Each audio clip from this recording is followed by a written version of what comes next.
December 15, 1944, 7,000 feet above the Solomon Islands. The morning sun cast long shadows across the Pacific as Squadron Leader Thomas Mitchell adjusted his headset, scanning the horizon through the cockpit of his P-38 Lightning. The veteran pilot had completed 47 combat missions over the past 18 months, witnessing firsthand the evolution of aerial warfare in the Pacific theater. Intelligence reports suggested a massive formation of Japanese aircraft heading toward the Allied naval base at Guadalcanal, what appeared to be their largest coordinated strike in months, potentially involving more than 80 enemy aircraft approaching from multiple directions. Mitchell and his fellow pilots expected another grueling dogfight, perhaps their most challenging yet, given the reported size of the incoming force and the tactical sophistication that Japanese air commanders had demonstrated in recent operations. Before we dive into this story, make sure to subscribe to the channel and tell me in the comments where you're watching from. It really helps support the channel. What none of them could have imagined was that the most decisive factor in the coming engagement would not be their flying skills, superior numbers, advanced aircraft technology, or even the element of surprise, but rather an ingenious radio modification devised by a 17-year-old girl working in a converted barn 3,000 miles away in rural Oregon. Margaret Maggie Chen had always been fascinated by electronics, much to the bewilderment of her neighbors in the small farming community of Hillsborough, where most families focused their attention on agricultural concerns rather than the mysteries of electromagnetic theory. The daughter of Chinese immigrants who had arrived in America during the 1920s seeking opportunities in the expanding West Coast economy, Maggie possessed an intuitive understanding of radio frequencies that seemed almost supernatural to those around her. Her father, Henry Chen, operated a small general store that served the local farming community, selling everything from agricultural supplies to household necessities, while her mother, Lynn, worked as a seamstress, creating and repairing clothing for families throughout the valley. Neither parent understood their daughter's obsession with dismantling radios, vacuum tubes, and any electronic device she could find, then rebuilding them with mysterious modifications that somehow made them work better than before, often producing clearer reception and stronger signals than the original manufacturers had achieved. From an early age, Maggie demonstrated an almost mystical ability to diagnose problems with electronic equipment simply by listening to the subtle variations in humming, crackling, or signal distortion that others couldn't even detect. Local residents began bringing their broken radios to the Chen family store, knowing that young Maggie could somehow coax them back to life with modifications that defied conventional electrical engineering principles. She would spend hours in the store's back room, surrounded by scattered vacuum tubes, coils of copper wire, and various electronic components salvaged from discarded equipment, creating hybrid devices that combined elements from different manufacturers in ways that shouldn't have worked but somehow produced superior performance. Her reputation for electronic wizardry spread throughout the Columbia River Valley, attracting attention from amateur radio operators who were amazed by her ability to improve their equipment's transmission range and reception quality. By the time she reached 16, Maggie had developed a network of correspondence with radio enthusiasts across the Pacific Northwest, sharing technical innovations and discussing theoretical concepts that fascinated her restless intellect.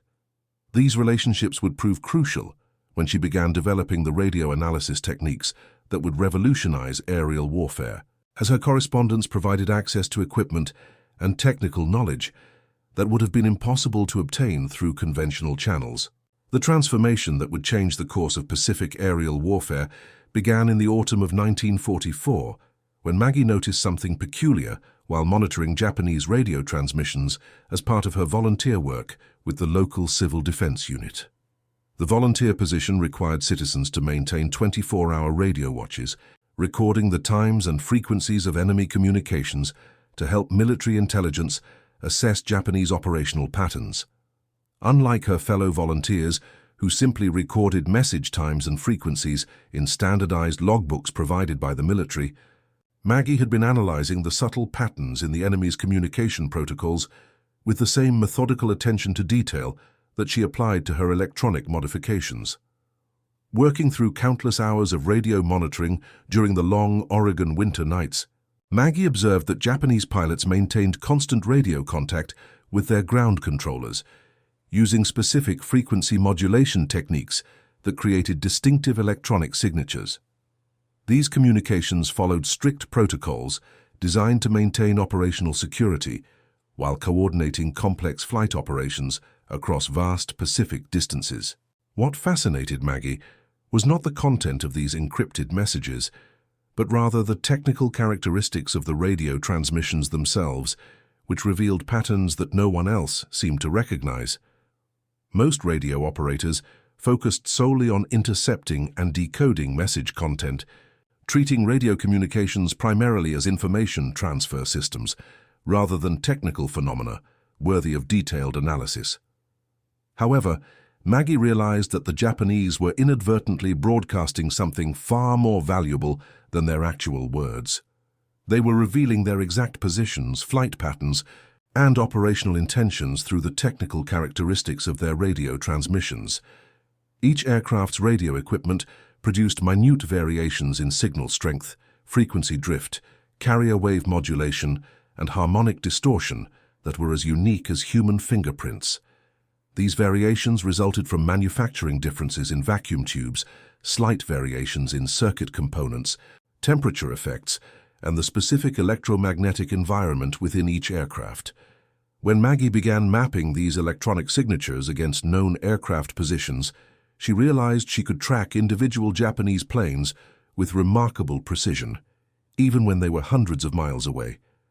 Working 16-hour days in her family's converted barn, which she had transformed into a sophisticated electronics laboratory, Maggie developed what she called her echolocation system.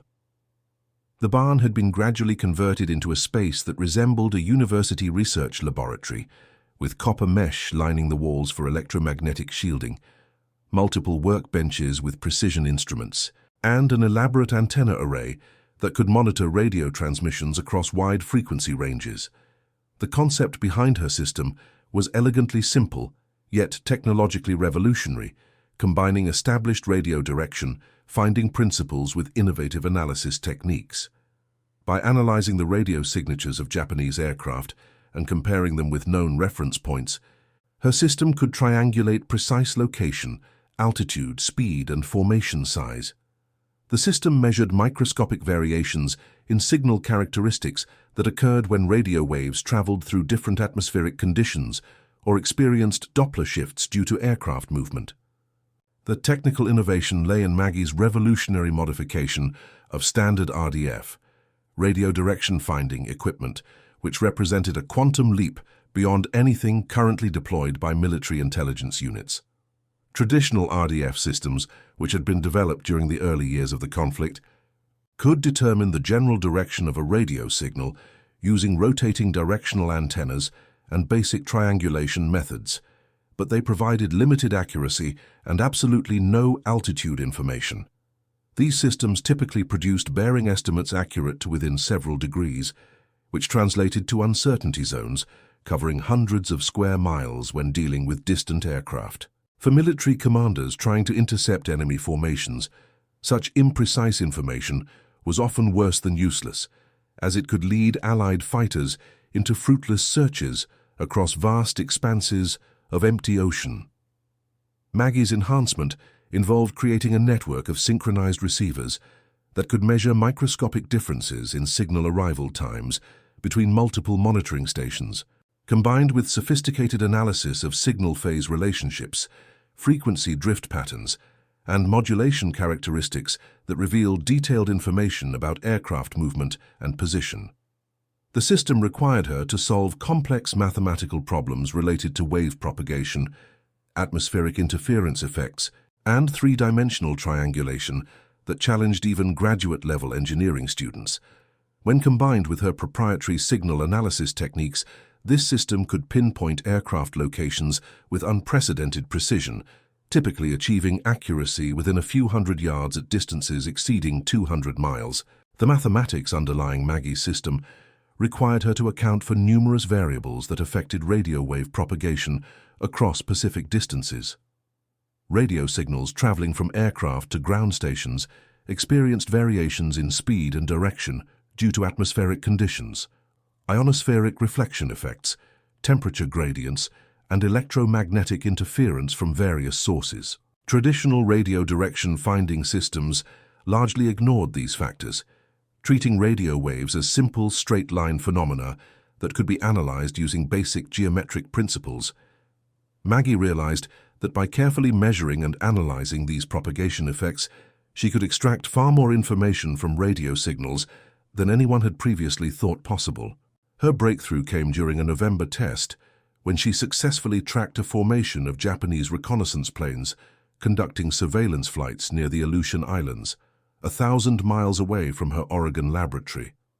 Not only did her system identify their exact positions throughout their entire flight, but it also predicted their flight path with remarkable accuracy, allowing her to anticipate their movements 15 to 20 minutes before the Japanese pilots themselves had decided on their next maneuver. The implications were staggering. Allied forces could know exactly where enemy aircraft were located without visual contact radar detection or any other traditional intelligence gathering method, and more importantly, they could anticipate enemy movements with enough advance warning to position intercepting fighters with mathematical precision. The test results demonstrated capabilities that seemed almost impossible to military professionals who understood the technical limitations of existing radio intelligence systems. Maggie's equipment could not only detect aircraft at extreme ranges, but also determine their altitude, speed, heading, and formation structure with accuracy that exceeded the best radar systems available to Allied forces. Even more remarkably, her system could track aircraft that were flying below radar coverage or using terrain features to avoid detection by conventional surveillance methods. However, convincing military officials to take seriously the innovations of a teenage girl proved far more challenging than solving the complex technical problems underlying her radio analysis system. Military bureaucracy during wartime operated according to established chains of command and formal qualification requirements that were not designed to accommodate revolutionary innovations from civilian teenagers working in converted barns. Maggie's first dozen letters to various military departments, carefully explaining her technical discoveries and offering to demonstrate her system's capabilities, were either ignored completely or dismissed with polite but patronizing responses that suggested she focus her energies on more traditional wartime contributions. The few military officials who responded to her correspondence suggested that she consider volunteering for conventional women's auxiliary roles like rolling bandages, organizing scrap metal drives, selling war bonds, or working in defense industry manufacturing plants, where her technical aptitude might be useful in assembly line operations. These responses reflected the institutional bias of military organizations that were not equipped to recognize or utilize unconventional innovations, particularly those developed by individuals who did not fit traditional profiles of military technical experts. Maggie's persistence in pursuing military recognition for her innovations demonstrated the same methodical determination that characterized her approach to technical problems. She refined her presentation materials, gathered supporting documentation from amateur radio operators who had witnessed her equipment demonstrations, and systematically contacted military officials at progressively higher levels of authority. Her correspondence files from this period reveal a young woman who understood that technological innovation meant nothing without institutional acceptance and who was willing to navigate military bureaucracy with the same patience she applied to solving complex electromagnetic puzzles. Everything changed when Lieutenant Colonel James Harrison, a communications specialist stationed at McCord Field near Tacoma, agreed to visit Maggie's laboratory after receiving a persistent recommendation from his former engineering professor at Stanford University. Professor William Hartwell, who had maintained correspondence with Maggie regarding theoretical aspects of radio propagation, had become convinced that her innovations represented genuine breakthroughs in electromagnetic analysis and had urged his former student to investigate her claims personally rather than dismissing them through normal bureaucratic channels. Harrison, a career military officer with extensive experience in communications technology, had initially planned to spend 30 minutes humoring what he assumed would be an enthusiastic amateur, whose understanding of radio principles was probably derived from popular electronics magazines and amateur radio handbooks. Military officers regularly received visits from civilian inventors claiming to have developed revolutionary weapons or detection systems, and most of these encounters involved politely explaining why well-intentioned but technically naive proposals were impractical for military application. Instead of the brief courtesy visit he had anticipated, Harrison found himself spending 6 hours examining the most sophisticated radio analysis system he had ever encountered, operated by a teenager whose understanding of electromagnetic theory exceeded that of most professional engineers. Harrison later described the experience in his official report to Pacific Theater Communication Headquarters. Miss Chen has independently developed radio direction finding techniques that exceed anything currently deployed by our most advanced intelligence units. Her equipment modifications demonstrate an understanding of electromagnetic principles that rivals graduate-level engineering students at our finest universities, combined with innovative approaches to signal analysis that represent genuine advances in the field. More importantly, her system produces actionable intelligence with accuracy and reliability that could fundamentally change how we conduct air defense operations throughout the Pacific Theater. The Colonel's report emphasized that Maggie's innovations were not merely theoretical improvements, but practical systems that could be immediately implemented to provide Allied forces with decisive tactical advantages. His technical evaluation confirmed that her radio analysis equipment could track enemy aircraft with precision that exceeded the capabilities of existing radar installations while operating at much greater ranges and requiring significantly fewer resources to deploy and maintain. The Colonel immediately arranged for Maggie and her essential equipment to be relocated to a classified facility near Portland, where military technicians could work alongside her to replicate her modifications and integrate them with existing defense networks throughout the Pacific Theater. The process of scaling her innovation from a single barn laboratory to a coordinated military system required 3 weeks of intensive collaboration between Maggie and teams of experienced military engineers who were amazed by her intuitive understanding of complex electromagnetic phenomena that typically required years of advanced study to master. Military engineers who worked with Maggie during this transition period often found themselves asking her to explain theoretical concepts that she had discovered through pure experimentation without reference to formal academic training. Her explanations revealed an approach to electromagnetic analysis that combined rigorous scientific methodology with innovative thinking that challenged conventional assumptions about radio wave behavior. She had developed her own terminology for describing electromagnetic phenomena, creating a unique vocabulary that captured subtle distinctions that existing technical language could not adequately express. The engineering teams responsible for replicating Maggie's modifications discovered that her innovations involved far more than simple equipment adjustments. They represented a completely new approach to interpreting and analyzing radio communications that required fundamental changes in how military personnel thought about electronic intelligence gathering. Her system demanded that operators abandon traditional assumptions about radio direction finding and learn to recognize patterns in electromagnetic data that had previously been ignored or dismissed as background noise. Training operators to use Maggie's system effectively presented complex challenges. The equipment required users to interpret complex waveform patterns, frequency variations, phase relationship diagrams, and signal strength fluctuations that looked like meaningless squiggles to most radio operators whose training had focused on basic communication procedures rather than advanced electromagnetic analysis. Traditional radio training emphasized clear communication protocols and basic equipment maintenance, providing operators with no background in the sophisticated pattern recognition skills that Maggie's system demanded. Maggie developed a comprehensive training program that taught operators to recognize specific pattern signatures without needing to understand the underlying physics principles. Her pedagogical approach demonstrated the same innovative thinking that characterized her technical work, creating teaching methods that could convey complex concepts to students without extensive mathematical backgrounds.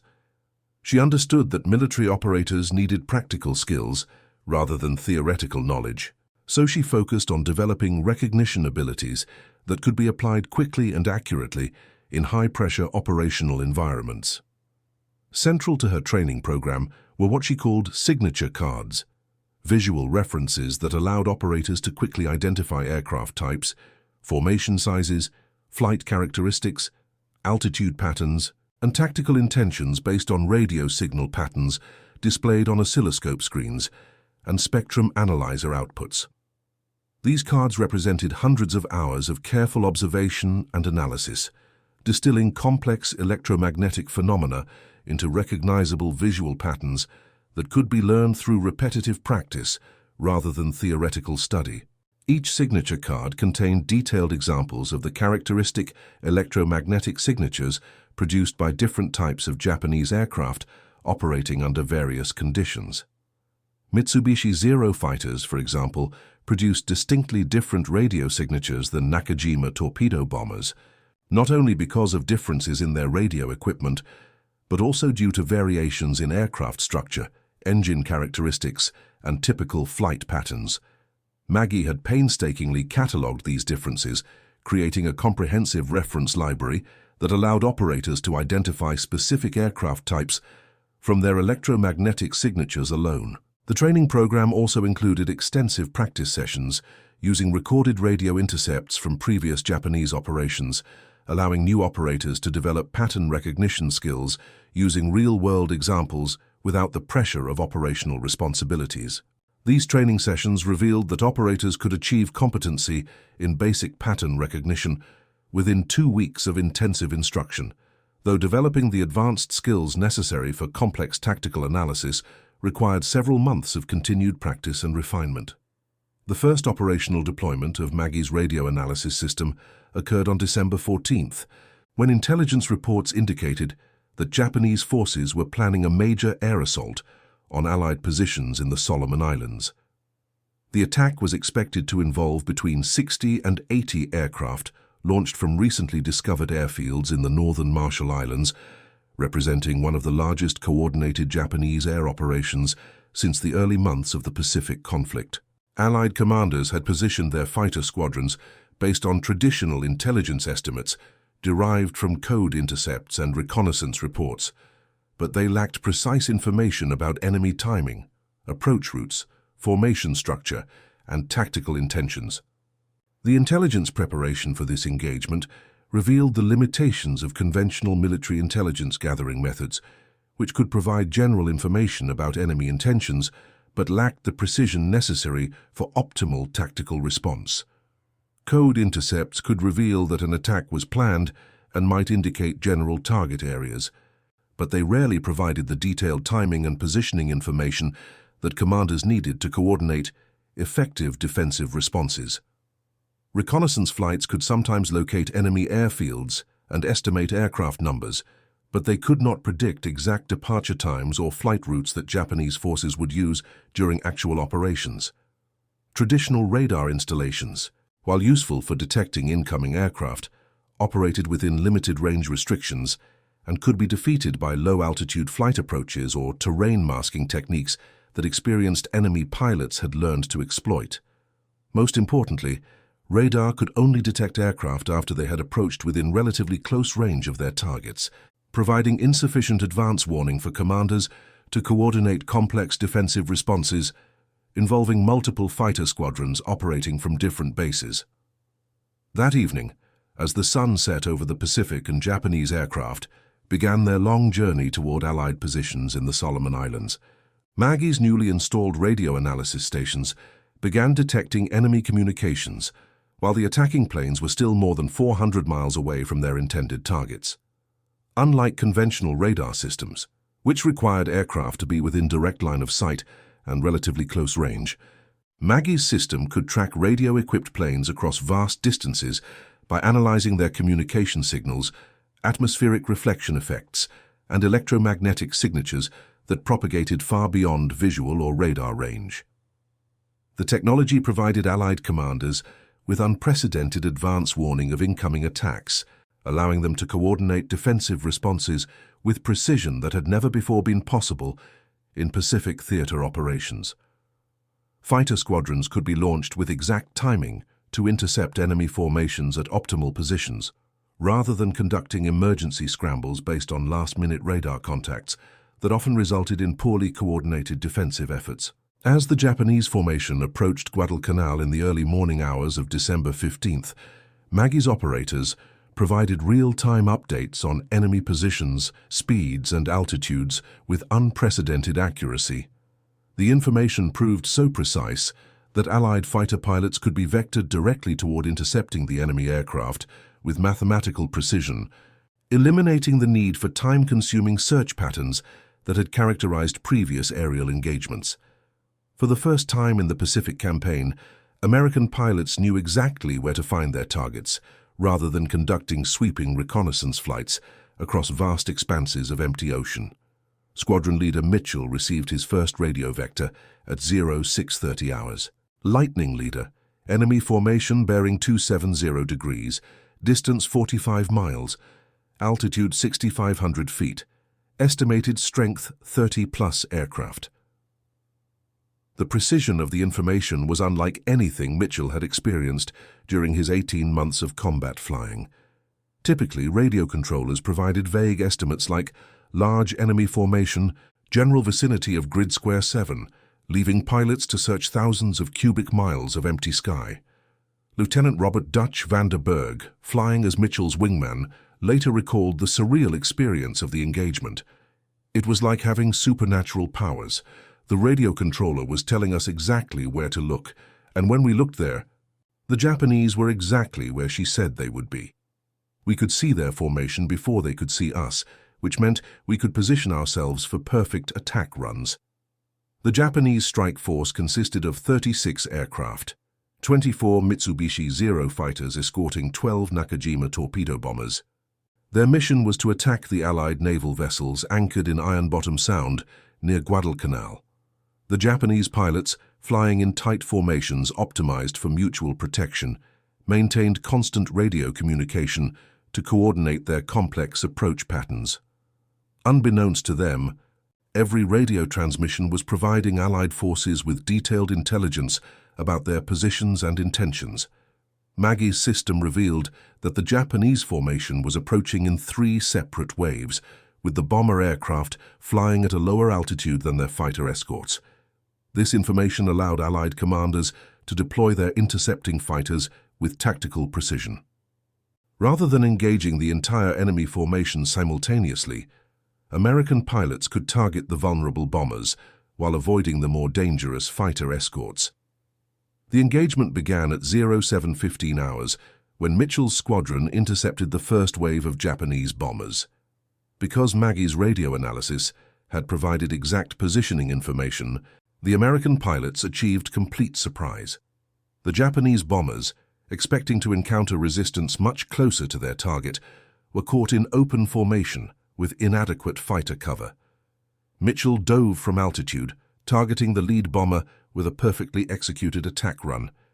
His fellow pilots followed in sequence, each directed to specific targets based on real-time intelligence from Maggie's radio operators. Within 6 minutes, 11 of the 12 bombers in the first wave had been defeated, with minimal losses to the attacking American aircraft. The second wave of Japanese aircraft, consisting of fighter escorts and the remaining bombers, faced similar coordination from Allied forces. Radio intelligence allowed American pilots to predict the enemy's evasive maneuvers and position themselves advantageously. Lieutenant van der Berg described the tactical advantage. It was like playing chess when you could see all of your opponent's pieces, but they couldn't see yours. We knew where they were going before they decided to go there. Perhaps the most remarkable aspect of the engagement was how Maggie's radio analysis revealed the Japanese commanders' growing confusion as their carefully planned attack dissolved into chaos. Radio intercepts showed increasingly frantic communications between enemy pilots and their controllers as formation after formation failed to reach their intended targets. The Japanese had expected to achieve surprise, but instead found themselves being systematically defeated by American fighters who seemed to anticipate their every movement.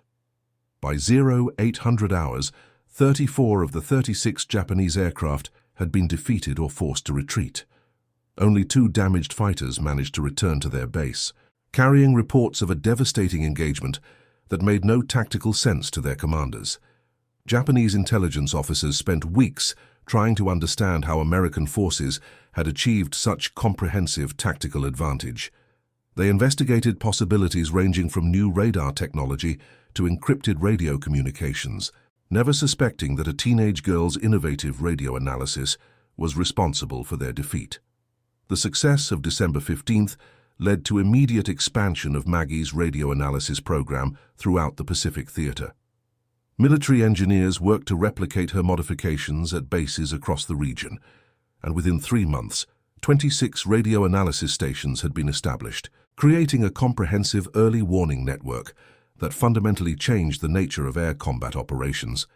Maggie herself was commissioned as a civilian technical specialist and assigned to the newly created Electronic Intelligence Division. At age 17, she became the youngest person ever to receive a top-secret security clearance from the United States military. Her official title was Senior Radio Analysis Specialist, though colleagues informally referred to her as the girl who can hear airplanes. The long-term impact of Maggie's innovation extended far beyond the immediate military applications. Her radio analysis techniques became the foundation for post-war developments in electronic surveillance and early warning systems. The principles she discovered in her family's barn would eventually influence the development of modern air traffic control systems and satellite communication networks. After the conflict ended, Maggie completed her education at Stanford University, earning degrees in electrical engineering and mathematics. She spent her career developing civilian applications for the radio analysis techniques she had pioneered during wartime. Her post-war innovations included early warning systems for commercial aviation and emergency communication networks for disaster response. The December 15th engagement became a classified case study taught at military academies for decades afterward. The tactical advantage achieved through Maggie's radio analysis system demonstrated how technological innovation could multiply the effectiveness of conventional military forces. Military historians later calculated that Maggie's system prevented the loss of dozens of Allied aircraft and potentially hundreds of lives by enabling precise interception of enemy formations. Squadron leader Mitchell, who survived the conflict and eventually became a general in the post-war Air Force, often spoke about the profound impact of that December morning. "We went into that engagement expecting a brutal fight against overwhelming odds. Instead, we achieved the most one-sided victory of my military career. It took me years to fully understand how a teenager working in a barn had revolutionized aerial warfare. The Japanese military never fully understood what had happened during their failed Solomon Islands offensive. Post-war interviews with surviving enemy pilots revealed their continued confusion about American tactical capabilities during the latter stages of the Pacific campaign. Many Japanese aviators reported feeling like they were fighting an opponent who possessed supernatural awareness of their movements and intentions. Maggie's story remained classified for 30 years after the conflict ended. When military authorities finally declassified the details of her contributions, historians were amazed to discover how significant her innovations had been to specific battle outcomes.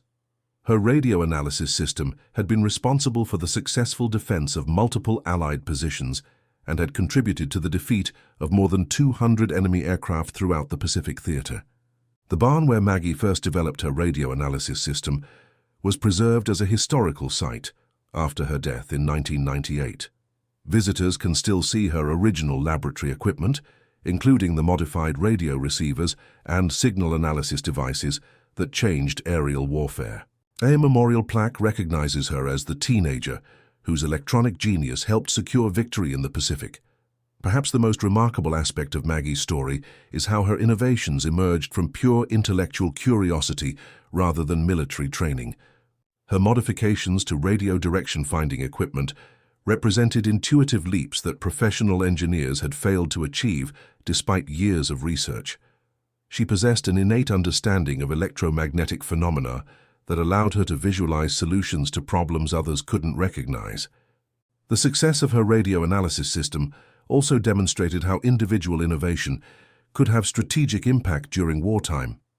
While military historians typically focus on major battles and famous commanders, Maggie's story illustrates how technological breakthroughs by unknown individuals could determine campaign outcomes. Her contributions saved countless lives and shortened the Pacific conflict by providing Allied forces with decisive tactical advantages. And that concludes our story. If you made it this far, please share your thoughts in the comments. What part of this historical account surprised you most? Don't forget to subscribe for more untold stories from World War II and check out the video on screen for another incredible tale from history. Until next time.